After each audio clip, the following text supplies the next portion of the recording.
तो चलिए बात करते हैं सीएस एग्जीक्यूटिव के पेपर 6 की, इकोनॉमिक, कमर्शियल और इंटेलेक्चुअल प्रॉपर्टी लॉज। ये पेपर सच पूछो तो दो अलग अलग दुनियाओं का एक अनोखा मेल है। एक तरफ है इकोनॉमिक और कमर्शियल लॉज और दूसरी तरफ है इंटेलेक्चुअल प्रॉपर्टी। अब इसकी तैयारी कैसे करें? घबराइए मत, आज एसएसआर का डेटा सिस्टम आपको बिल्कुल साफ साफ बताएगा कि क्या पढ़ना है, कितना पढ़ना है और क्या छोड़ना आपके लिए सबसे स्मार्ट रहेगा। चलिए शुरू करते हैं। पेपर 6 में ज़्यादातर स्टूडेंट्स एक बहुत बड़ी गलती करते हैं। वो इस 20 चैप्टर्स की सिलेबस को देखते हैं और सोचते हैं कि सभी को बराबर टाइम देना है, पर पार्ट आई और पार्ट 2 बिल्कुल अलग हैं। और जब आप सब कुछ पढ़ने की कोशिश करते हैं तो होता ये है कि एग्ज़ाम आते आते जो सबसे ज़रूरी चैप्टर्स हैं वो भी ठीक से याद नहीं रहते। लेकिन असलियत क्या है? असलियत डेटा में है, और डेटा ये कहता है कि 60.9% मार्क्स तो सिर्फ 8 चैप्टर्स से आ रहे हैं। बस यही है स्मार्ट पढ़ाई का राज।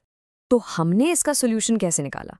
हमने पिछले 10 एग्जाम सेशंस का, यानी जून 2021 से लेकर दिसंबर 2023 तक का पूरा डेटा खंगाल डाला है। सबसे पहले पेपर का स्ट्रक्चर समझना बहुत जरूरी है।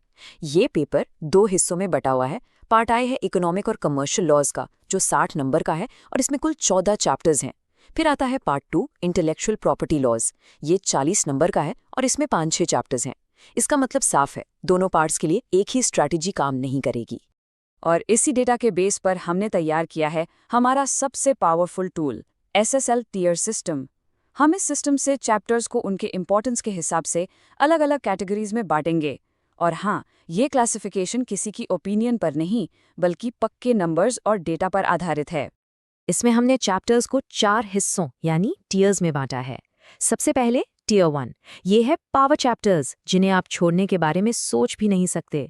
फिर है टियर 2, हाई वैल्यू चैप्टर्स, इन पर लगाई मेहनत का अच्छा रिटर्न मिलता है। टियर 3 में आते हैं मॉडरेट यानी ठीक ठाक चैप्टर्स, और आखिर में टियर 4, सेलेक्टिव चैप्टर्स, जिन पर सबसे कम टाइम देना है। तो शुरुआत करते हैं सबसे इम्पोर्टेंट टियर 1 से। ये वो चैप्टर्स हैं जिनके बिना आप एग्जाम में अच्छा स्कोर नहीं कर सकते। पेपर 6 में ऐसे टोटल 3 चैप्टर्स हैं। देखिए, ये हैं आपके 3 पावर चैप्टर्स। कंपटीशन लॉ, 10 बार पेपर हुआ, 10 बार इससे सवाल आया, टोटल 168 मार्क्स। फिर है कंज्यूमर प्रोटेक्शन, ये भी हर बार आया है और इसका इंपॉर्टेंस लगातार बढ़ रहा है। और आखिर में आईपीआर का बादशाह, पेटेंट्स, सिर्फ 5 बार में 95 नंबर, यानी हर बार एवरेज 19 नंबर के सवाल।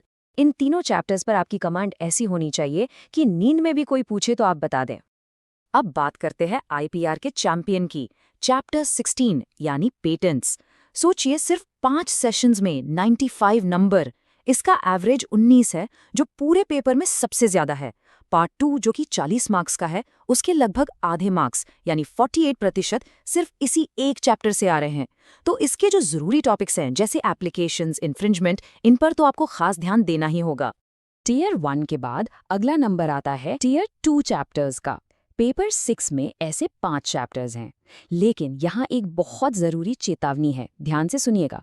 ये हैं टियर 2 के 5 चैप्टर्स। इनमें से ट्रेडमार्क्स को सबसे पहले पढ़िए, क्योंकि ये स्टेबल है, लगातार इससे सवाल आ रहे हैं। पर एक चीज़ देखिए, बाकी 4 चैप्टर्स, फीमा, कॉपीराइट, जीआई और एफसीआरए, इन सब के आगे घटने का संकेत लगा हुआ है। मतलब इनका इंपॉर्टेंस थोड़ा कम हो रहा है। तो इन्हें पढ़ना तो है, पर स्मार्ट तरीके से। ये डेटा आपका बहुत टाइम बचाएगा। देखिए, फेमा से पहले एवरेज 16 नंबर के सवाल आते थे, अब सिर्फ 5 के आ रहे हैं। कॉपीराइट और एफसीआरए का भी यही हाल है। तो यहाँ गलती ये नहीं करनी कि इन चैप्टर्स को पूरा पढ़ने बैठ गए, बिल्कुल नहीं।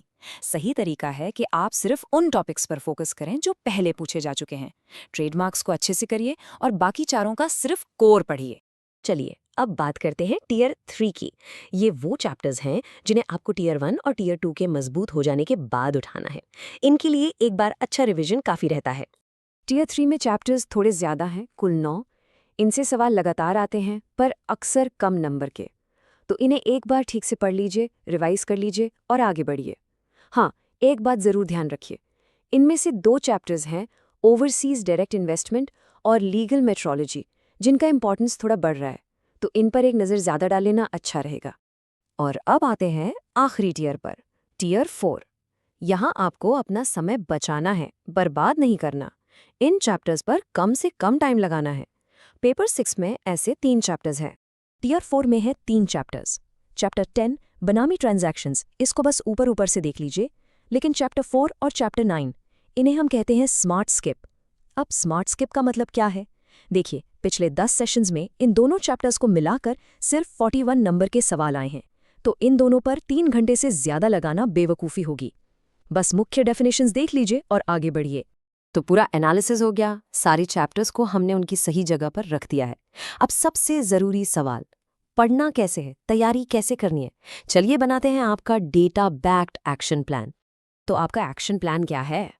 हम इसे कहते हैं 60-30-10 का फॉर्मूला। अपनी 60% एनर्जी और टाइम लगाइए टियर 1 के 3 पावर चैप्टर्स पर, इन्हें घोट के पी जाइए। अपनी 30% एनर्जी लगाइए टियर 2 के चैप्टर्स पर स्मार्ट तरीके से, और बची हुई 10% एनर्जी में टियर 3 और 4 के सारे चैप्टर्स को निपटा दीजिए। यही है सफलता का SSL फॉर्मूला।